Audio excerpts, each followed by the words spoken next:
For highly sensitive people, job means more than making a living. It should be a career aligned with our purpose and passion. So when we're looking for a job, we face a lot of struggles and dilemmas. For example, how to choose when facing the conflict of reality and ideality. How to help others while not being too emotionally involved towards complete mental exhaustion. And how to choose between a job that's flexible yet risky and stable yet boring. So this video was originally inspired by the book A Highly Sensitive Person's Life by Kelly O'Loughlin, because those struggles I mentioned above are my life stories. I hope by sharing my own experience, you will somehow feel seen and understood. With the tips I offered in this video, you could make more conscious life and career choices. So let's start. I wanted to start this video by first explaining the 4 traits of highly sensitive people, because understanding them are the foundation of knowing our strength, knowing our gifts and nature to use them to our advantage. But if you're familiar with all of them, you can skip this part.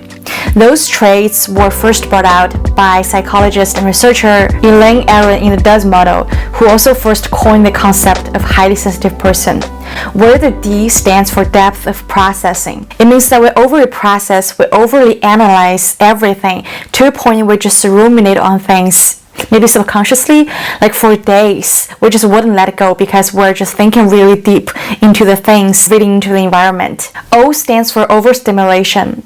We're overly absorbing and responding to social stimulus, which also means that we easily suffer from mental exhaustion with too much amount of input. E stands for emotional responsiveness or empathy. It was proven that highly sensitive people have more mirror neuron in our brain. We are very empathetic towards people around us by mirroring their emotions and feelings and attuning to others wholeheartedly. S stands for sensitive to subtleties and sensory stimuli.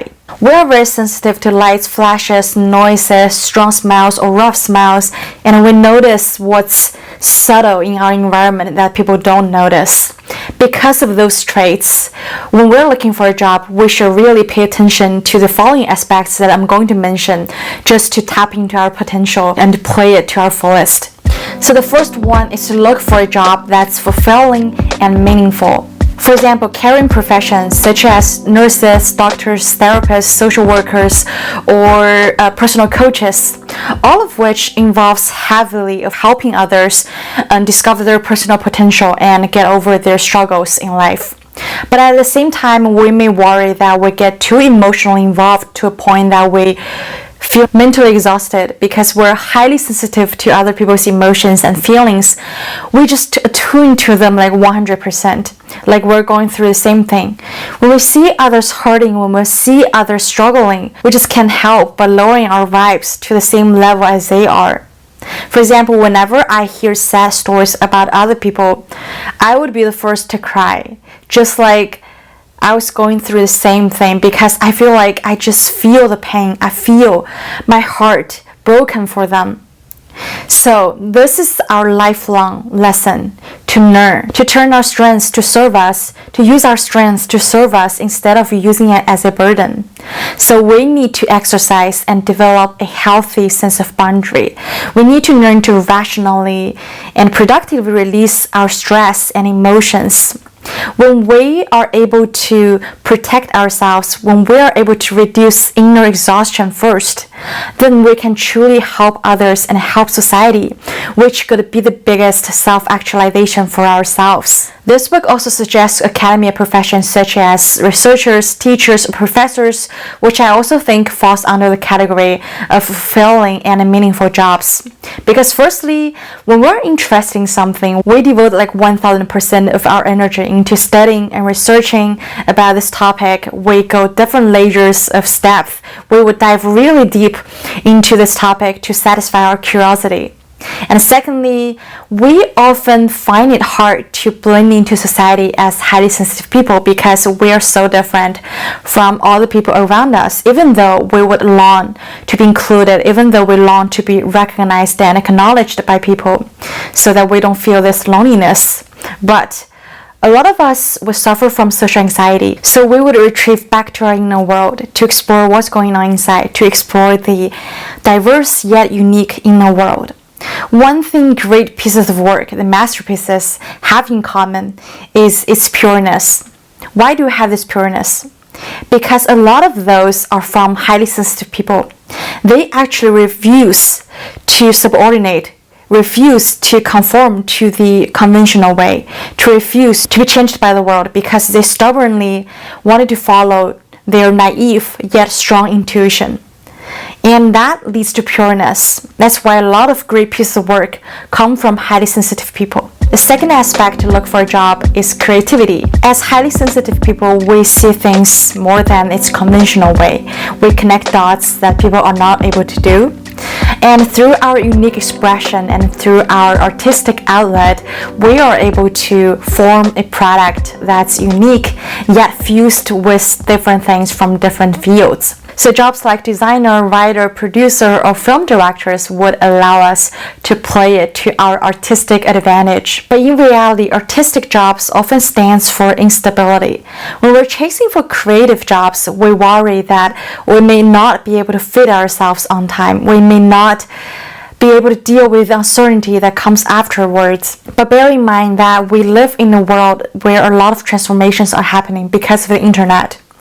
We can actually start our trials. We can actually start small things at zero, a little cost, while transitioning from a stable and temporary job so that we can freely explore ourselves. We can freely explore the options before we actually devote all of us in. I'm a big believer of passion. In fact, it is passion that gives me this immense inner drive to constantly learn and study and to create higher quality YouTube content to the world. I believe that if we can find our passion, if we devote our energy and play it at our best level, it will really make a difference to ourselves and to the world, which will undoubtedly lead to abundance one day. Another layer of creativity that's crucial to highly sensitive people is its challenging aspects. For example, for highly sensitive people, because we understand things in such a depth, we are able to grab a hold of something very easily. We learn things fast, we get tired of it fast, and we get bored. A lot of highly sensitive people actually have ADHD. We get easily distracted by external things. When I was in physics, math, chemistry class, I constantly spaced out. I just couldn't focus. And it's hard for me to even sit there and listen to the lecture for like 5 minutes. So our brain just kind of constantly needs stimulus to keep us hooked, to keep us entertained, so as to be focused on something. So challenging tasks are perfect for creatives, for highly sensitive people, since we constantly need to raise bars for ourselves, to innovate ourselves, to come up with new ideas. But when it comes to challenges, it cannot be too challenging that it totally scares us, it totally defeats us, because we're highly sensitive to failures and rejections. So in order to not quit things completely, we need to keep the challenge at a moderate level. The third important aspect to look for in a job is flexibility. Except for the flexible nature of creative jobs like content creator, business owners could also be a great option.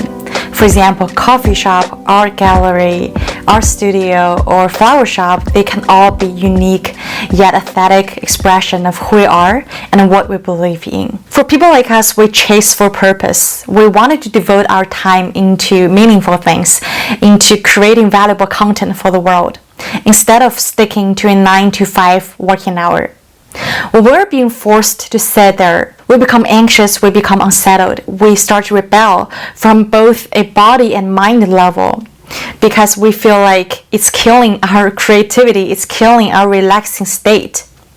On top of that, we feel like we're wasting our precious energy when we could really be doing something else to create value, right? A lot of times we rebel the conventional, not because we have to be loud about who we are, we have to convince the world about us to gain recognition.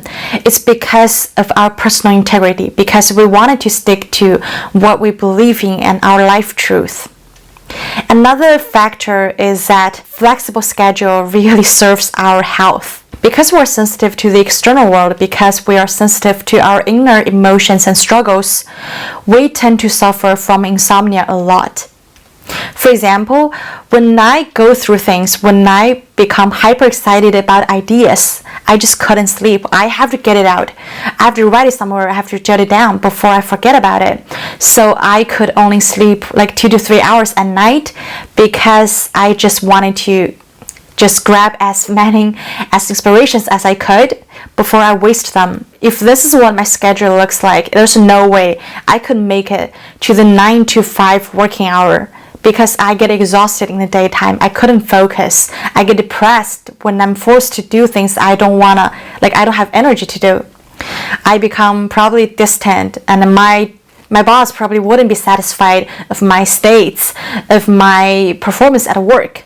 So it kind of just forms this vicious cycle of me performing yearly at work. Instead, if I work to my own hour, if I work to my own schedule, I know what time serves me the best to put out content. It'd be really easier for me to adjust my own state while pumping out quality content. Alright my friends, I hope you enjoyed today's content. If you like this video, please give it a thumbs up. If you wanted to see more videos like this, please subscribe, and I'll see you next time. Bye bye.